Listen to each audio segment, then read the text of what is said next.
나경원 전 의원이 국민의힘 당대표 선거 출마를 최종 고심 중이라고 밝혔습니다. 서울시장 예비 경선 때 사용했던 서울 여의도 인근 사무실을 재계약했다고 하는데요. 나 전 의원의 출마가 임박했다는 소식에 초선 소장파들의 분위기는 갈렸습니다. 관련 내용을 박준호 반장이 정리해봤습니다. 오늘도 어김없이 국내임 당권 경쟁 소식으로 찾아왔습니다. 나경원 전 의원의 재등판 여부를 중심으로 설명해 드릴까 하는데요. 먼저 오늘 재발제를 도와주실 분을 소개해 드리려고 합니다.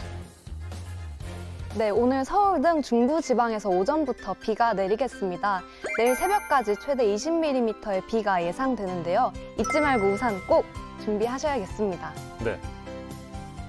네, 트와이스의 다현 씨인데요. 나 전 의원의 정치 기상도를 살펴보면요. 방금 다현 씨 말대로 서울시장 당내 경선에서 오세훈 시장에게 패배한 이유는 줄곧 먹구름이 끼어 있었는데요. 오 시장의 본선 유세를 도와준 이후로는 한동안 공개 활동이 없었죠. 경선 기간 거의 매일 유튜브에 올리던 생얼 영상도 더 이상 볼 수 없었습니다. 꼭 우리 당 관문 통과해서 그 다음 관문 그리고 마지막 관문 통과해서 여러분들과 함께 서울시 잘 만들어 갈게요. 최근에 할갈이라는 말 잘 하지 말아야 했는데 어쨌든도 하지 말래요.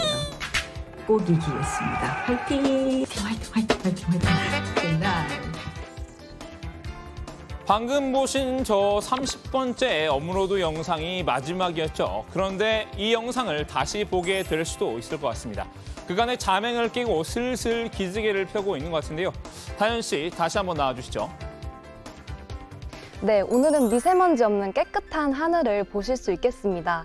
전국의 미세먼지는 좋음이나 보통 수준을 보이겠습니다. 네, 비가 온 뒤라서 그럴까요? 미세먼지 없는 하늘을 볼 수 있겠다고 하는군요. 나 전 의원, 그렇지 않아도 오늘 이런 소식을 전해왔는데요. 지금 많은 분들께서 어떻게 하면 정권 교체할 수 있느냐, 큰 그림 속에서 우리 전당대회를 바라보고 있지 않으십니까? 그래서 제가 어떤 역할을 할 수 있느냐, 전당대회 역할이냐 아니면 다른 역할이냐 조금 더 마지막 고민하고 있다는 말씀을 드리겠습니다. 나 전 의원 실제로 전당대회 출마 움직임을 보이고 있습니다. 최근 서울시장 예비후보 선거운동 당시 사용했던 여의도 사무실을 재계약했다고 합니다. 나 전 의원은 사무실이 여의도에 하나 있으면 좋은 부분이 있기 때문이라고 설명했는데요. 애써 당대표 선거 준비하는 결부짓지 않으려는 모습이죠. 당대표 후보 등록 마감일 22일인데요. 그전에는 최종 결심을 밝힐 것 같습니다. 서울시장 선거 출마 때도 꽤 오래 고민하면서 뜸을 들였었는데요. 예. 책임 있는 정치인으로서 좀 이제 지금 여러 가지 정치 일정에서 뭐 역할을 좀 해야 되지 않느냐. 하여간에 고심을 빨리빨리 마무리하도록 하겠습니다. 결국 나 전 의원의 출전은 상수일 것으로 보는 시각이 지배적입니다. 원외 인사이긴 하지만 원내 대표까지 지낸 강력한 중진 후보죠. 당원들 사이 지지도 역시 높습니다. 이미 출마를 선언한 후보들도 경계에 나섰는데요. 초선인 김은혜 의원이 먼저 견제구를 날렸습니다. 하지만 그 출마설 자체는 좀 안타깝다고 생각을 하고요. 왜요? 이게 불과 2달 전에 서울시장 경선에서 낙마를 하신 분을 소환해야 할 만큼 이른바 중진그룹의 인재풀이 고갈됐다는 얘기가 아닐까라는 차원에서 말씀을 드리고요. 그러나 힘들 때 이게 새판짜기로 가야지 돌려막기로 가면 안 된다고 저는 생각을 합니다. 서울시장 경선이 끝난 지 얼마나 됐다고 또 나오냐 이런 얘기입니다. 나 전 의원이 나오면 신구 경쟁 구도가 더욱 뚜렷해질 것이라고 지적을 했는데요.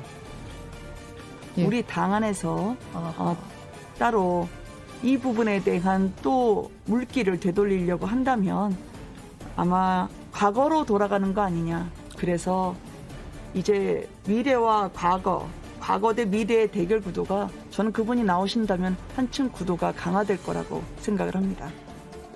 세대교체론, 새 인물론을 꺼내든 초선 의원들 입장에서는 달갑지 않은 상대인 건 분명해 보이는데요. 같은 초선 소장파로 분류되지만 비교적 여유로운 인물도 있습니다. 이준석 전 최고위원인데요. 선거 초반 파란을 일으키고 있죠. 어제 발표된 여론조사 결과를 잠시 보면요. 이 전 최고위원은 국민의힘 당대표 적합도 조사에서 20.4%의 지지율로 1위를 기록했습니다. 15.5%를 얻은 나경원 전 의원이 2위로 뒤를 이었는데요. 불과 일주일 만에 나 전 의원을 역전하는 이변을 일으킨 겁니다. 여론조사에 따르면 제가 60대 빼고는 어차피 전 연령층에서 지금 1위를 했다고 나오거든요. 아무래도 가장 직전에 있던 선거 승리의 기억이 많은 사람들에게 작용하고 있는 것이 아닌가 이런 생각을 합니다. 뭐 어쨌든 오세훈 시장 선거에서 제가 뭐 주도적인 역할을 한 것이 많이 보도가 되었고 실제로 뭐 그 선거 과정 중에 저뿐만 아니라 많은 젊은 사람들이 그 중심에 섰던 것을 기억하고 있기 때문에 앞선 자의 여유인 걸까요? 이 전 최고위원은 김은혜 의원과 달리 나 전 의원의 출마를 환영한 입장을 밝혔습니다. 전당대회에서는 당의 다양한 노선이 경쟁해야 하고 어려운 선거마다 희생했던 이력은 항상 존중받아야 될 경험이고 노선입니다. 저는 김은혜 의원과 생각이 다릅니다. 나경원 대표의 출마를 바라고 환영합니다. 나 전 의원도 출마하게 된다면 이제 선거 구도는 전통적인 영남 대 비영남의 지역 대결이 아닌 초선 대 중진의 세대 대결로 짜여질 텐데요. 일단 예상 출마 후보가 10명 안팎인 만큼 컷오프 도입은 기정사실처럼 보입니다. 컷오프보다 선거의 최대 변수로 꼽히는 건 초선과 중진들 간 단일화가 될 것이라는 관측이 나왔는데요. 먼저 중진들 사이 눈에 띄는 단일화 움직임은 없습니다. 예전과 달리 선수별로 대표 후보를 자체적으로 추대하는 분위기 역시 아닙니다.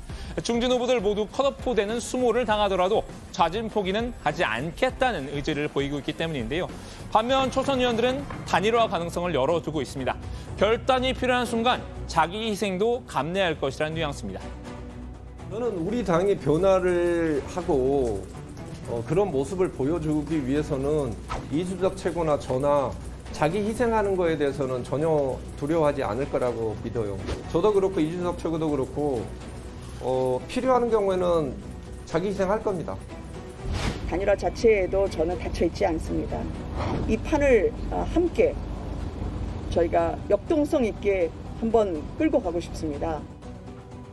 여기서 또 생각이 다른 사람은 이준석 전 최고위원입니다. 초선 소장파는 서로 혁신 경쟁을 벌여야 한다고 강조했는데요. 단일화는 정치공학적이라면서 회의적인 입장을 보였습니다. 전혀 지금까지 검토된 바 없고요. 논의한 바가 없습니다. 그런데 나중에 만약에 컷오프 이후에 저희가 가진 차이점이 크지 않다. 그래서 저희가 꼭 당선되는 것이 중요하다. 그럼 그때 논의를 시작할 수 있는 것이고 정치공학적 단일화 이런 게 어떻게 젊은 사람들의 정치 모델이겠습니까? 물론 컷오프 이후 꼭 단일화가 필요하다면 논의해볼 수 있다. 이런 여지를 남겨두긴 했지만요. 기본적으로 가장 앞서 있는 상황에서 굳이 단일화를 반기지 않는 건 분명해 보입니다. 자, 오늘 야당 발제 정리합니다. 나경원 당대표 출마 결심 초읽기, 김은혜 돌려막기, 이준석 환영.